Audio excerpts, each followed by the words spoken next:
বন্ধুরা, শুভ সকাল। সকলে কেমন আছো? আশা করছি সকলে অনেকটা ভালো আছো, আর আমিও অনেক অনেক ভালো আছি। তো চলো আবার একটা নতুন ব্লগ সব তোমাদের সঙ্গে নিয়ে এলাম। তো চলো আজকের ব্লগটা কেমন হয় দেখতে ভুলো না।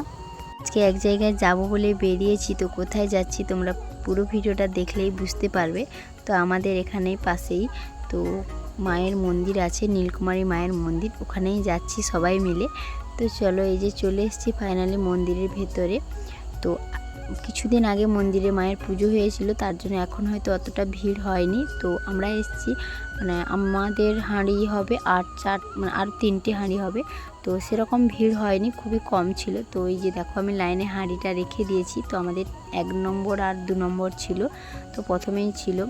তারপরে আমি কিছু বাজার দরকার ছিল, তো সেগুলো নিয়ে তারপরে মন্দিরের ভেতরে যাব। এই যে, তো মন্দিরটা কতটা সুন্দর লাগছে দেখো সবাই। আর আমাদের পুচকি বায়না ধরেছে কিছু খাবার খাবে, তো ওর মা বাবা দোকানে নিয়ে এসছে, কিন্তু ও দোকানে ওর খাবারটা নেই।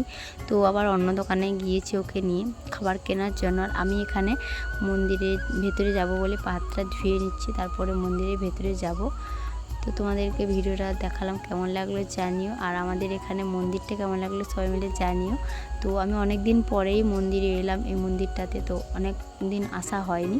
তো তার জন্য এই যে চলে এলাম, অনেক দিন ধরে ভাবছিলাম যাব। তো আজকে ফাইনালি চলে এসেছি মন্দিরে।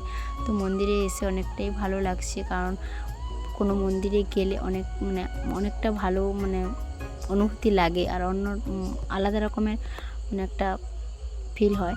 তো অন্য জায়গায় যাওয়ার থেকে মন্দিরে গিয়ে কিছু সময় বসে থাকলে মনটাও ভালো লাগে, আর একটু আনন্দ বেশি পাওয়া যায়। তো তার থেকেও বেশি আনন্দ হলো অনেকেই এসছিল মন্দিরের ভেতরে, মন্দিরের ভেতরে হয়তো ওনারা যায়নি, কিন্তু মন্দিরে এসছে ওনারা। হচ্ছে এই যে বাড়িতে পুজো হবে, তার জন্য কিছু ব্যঞ্জপাটি নিয়ে চলে এসছে এখানে। হচ্ছে তো কিছু গান হচ্ছে, নাচানাচি করছে। তো এগুলো দেখলাম, আরও মনে আনন্দ লাগলো। তো তারপরে এই যে আমরা ফাইনালি বসে পড়েছি সবাই মিলে পুষ্পাঞ্জলি দেওয়ার জন্য। তো চলো আজকের ভিডিওটা কেমন লাগলো সবাই মিলে জানিও। তো চলো টাটা। তো বাড়ি আসার সময় আর ভিডিও